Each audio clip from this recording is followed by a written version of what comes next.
fandalovany ty na dia zaho aza dia hita fa mahafinaritra izay no lalana katsy amakiando ararao ty fotsiny ny andro azo anso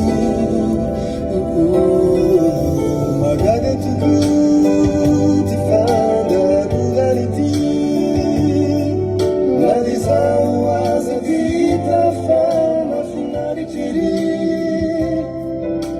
izay no lalana katsy amakiando ararao ty fotsiny ny andro azo anso